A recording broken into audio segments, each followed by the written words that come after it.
আমরা শেখ হাসিনার সময় দেখেছিলাম শেখ হাসিনা কতক্ষণ হলো গণভবনে মাছ ধরতো, কতক্ষণ তাহাজ্জুদের মুনাজাত দিত। তো একজনকে ফেসিস্ট সিস্টেমের কাঠামোর অনেক উপরে উঠানো হয়েছে। সবাই দুনিয়ার খারাপ, শেখ হাসিনা ভালো ছিল। এখন এই পরিস্থিতি দেখতে পাচ্ছি, সবাই খারাপ, কেউ চান্দাবাজ, কেউ দুর্নীতিবাজ, কেউ সন্ত্রাসী, কিন্তু একজন আল্লামা উপস্থিত হয়েছে, উনি সব ভালো। উনি ট্রাফিক সিগন্যালে দাঁড়িয়ে যান, বিদ্যুৎ কমিয়ে দেন, সব কিছু উনি ভালো কাজ করে। কিন্তু আমি আপনাদেরকে অনুরোধ করবো, আপনারও মেয়ে সন্তান আছে 2জন, আপনার ওয়াইফ আছে, আমাদের মা বোন আছে, অনেক কষ্টের জায়গা।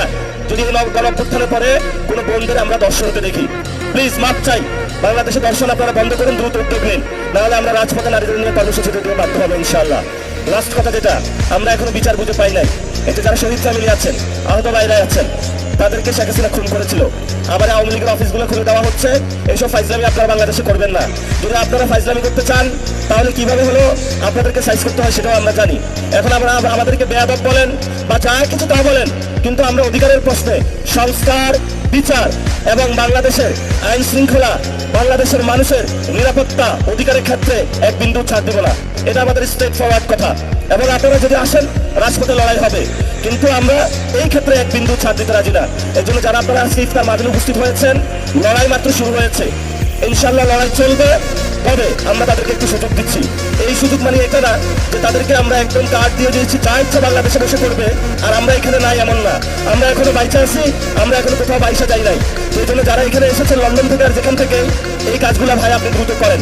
ছোট ভাই হিসাবে আপনার কাছে অনুরোধ করছি, দর্শন বন্ধ করেন, বিচার করেন, রিফর্ম অ্যাসেম্বলি করেন, এরপর আপনি একটু শান্তিতে কাজ করেন। ধন্যবাদ সকল উত্তরাবাসীকে। আমি এখানে ইলেকশন করার কথা ছিল, ভাগ্যের পরিক্রমায় ঢাকা 8-এ গিয়েছিলাম। ঢাকা 18-তে চান্দাবাজি সন্ত্রাসী নাই এটা আমি বলি না, এখানেও আছে। উত্তরখান দক্ষিণখানে অনেক সন্ত্রাসী কার্যক্রম চলেছিল, আমাদের প্রার্থী আরিফুল ইসলাম আলীর উপরে সেই সময় আক্রমণ চালানো হয়েছিল। আমরা সেই কাহিনীগুলো জানতে জানি, কারা করেছিল তারাও জানি। আমরা আপনাদেরকে বলবো হুঁশিয়ার সাবধান। আর যদি এক পা বাড়ানোর চেষ্টা করেন, তাহলে আমরা আপনাদেরকে মোকাবেলা করতে পারবো।